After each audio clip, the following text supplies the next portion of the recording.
Pernahkah kamu merasakan hal aneh ini?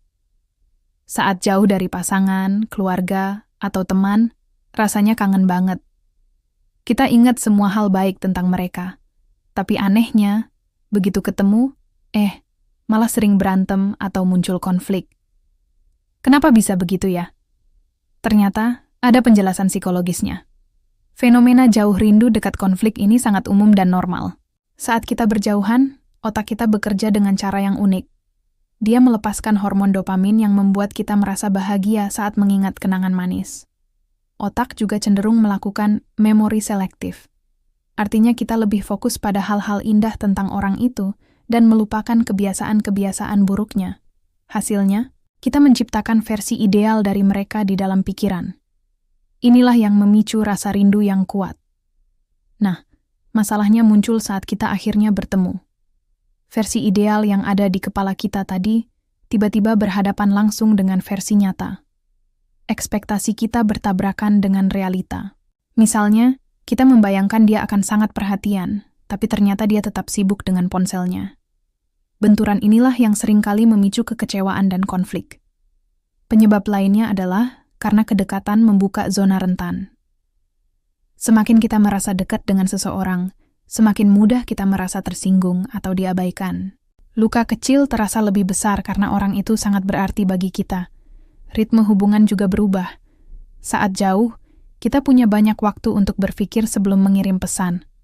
Saat dekat, interaksi terjadi secara spontan, emosi lebih cepat keluar, dan kadang kita bereaksi tanpa filter. Sebenarnya, ini adalah siklus yang sangat normal dalam sebuah hubungan. Ada fase jauh di mana kita rindu, lalu fase bahagia saat bertemu, diikuti fase adaptasi ulang. Nah, fase adaptasi inilah yang seringkali penuh dengan gesekan kecil.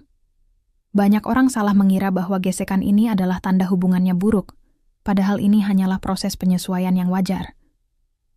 Setelah fase ini terlewati dan stabil, rasa sayang justru bisa menjadi lebih dewasa dan kuat.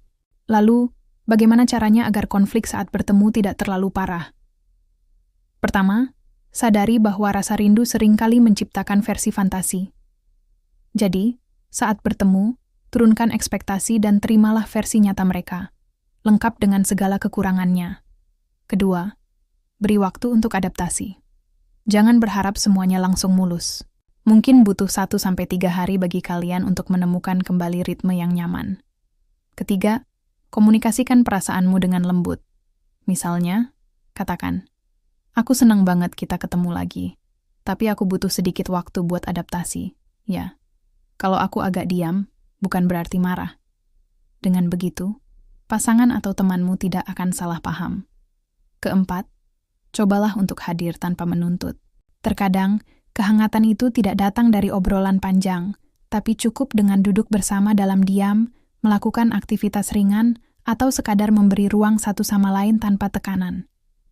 Jadi, kesimpulannya, rindu itu muncul dari kombinasi hormon dan memori positif yang menciptakan bayangan ideal. Saat bertemu, realita muncul dan terjadilah gesekan. Ini bukan berarti hubunganmu gagal, tapi justru tanda bahwa kalian sedang berada dalam proses penyesuaian menuju kedekatan yang lebih nyata. Kuncinya adalah mengelola ekspektasi dan berkomunikasi dengan baik. Semoga penjelasan ini membantumu lebih memahami dinamika hubunganmu. Jangan lupa bagikan video ini ke temanmu yang mungkin juga mengalaminya. Terima kasih sudah menonton, sampai jumpa di video berikutnya.